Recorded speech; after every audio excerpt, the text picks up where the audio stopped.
segue into the voting work you're doing, okay? I promise you.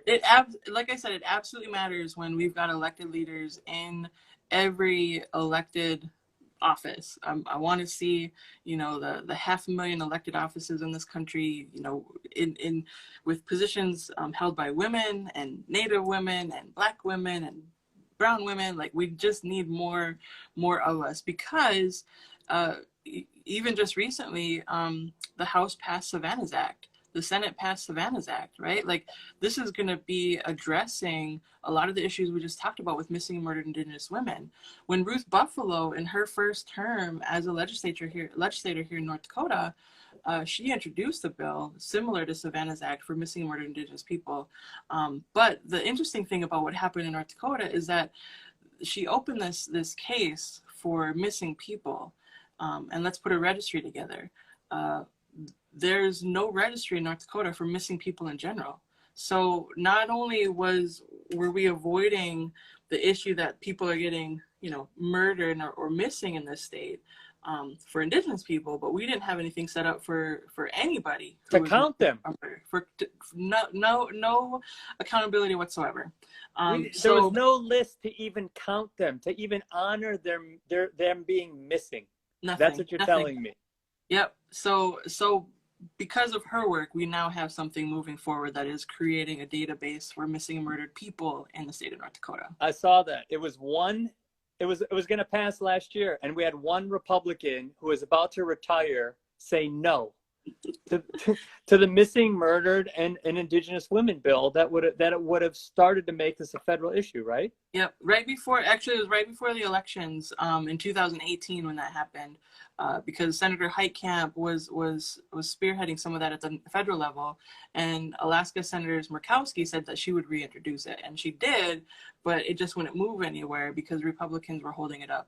And these are the things, like, we get partisan on it, but these are not partisan issues. These are personal. These are people's lives, right? Tell me about it, man. Like, it isn't partisan. This is personal. And we've got an administration and we've got a Congress, it seems, just trying to figure out how they can keep paying their friends, you know? That's why we're not moving forward with... Wait, is that what you think this is about?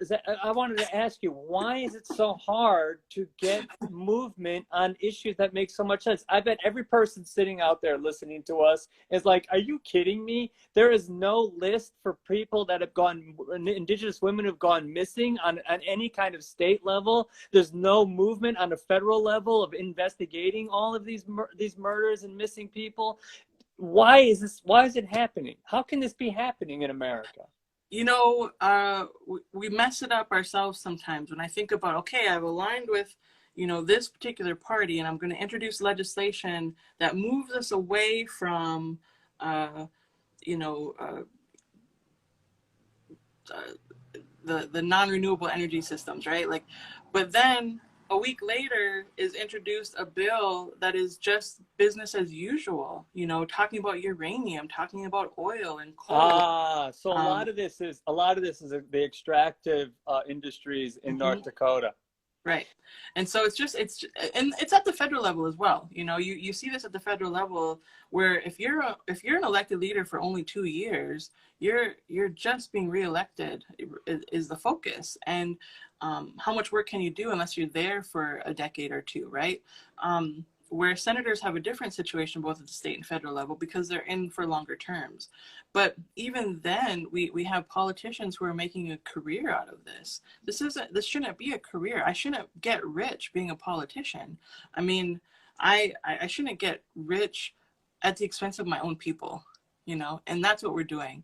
We can be there and fighting for clean, renewable energy sources, moving in a just transition away from extractive industry, right? And providing clean jobs for labor and whoever, providing healthcare for everybody. Just imagine if we had sent masks to every household in the United States during this pandemic, right? Like, what a difference that would be.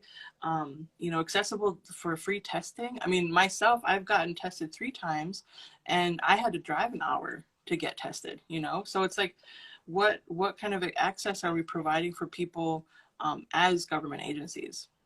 Okay, so now let's talk a little bit about COVID, since you moved into that. Brenda. Well, yeah, I mean, what's happening with COVID and what's happening with people voting and wanting to vote, and what's standing in the way of people getting to the polls, do you think? And what is the message we want to send them here while we're talking? I think, COVID, I mean, the whole pandemic has really laid bare the chasm of disparity in this country, and things that we used to look at as charity, food pantries, public health, um, agencies that are kind of meeting people at the front lines, working with our houseless populations.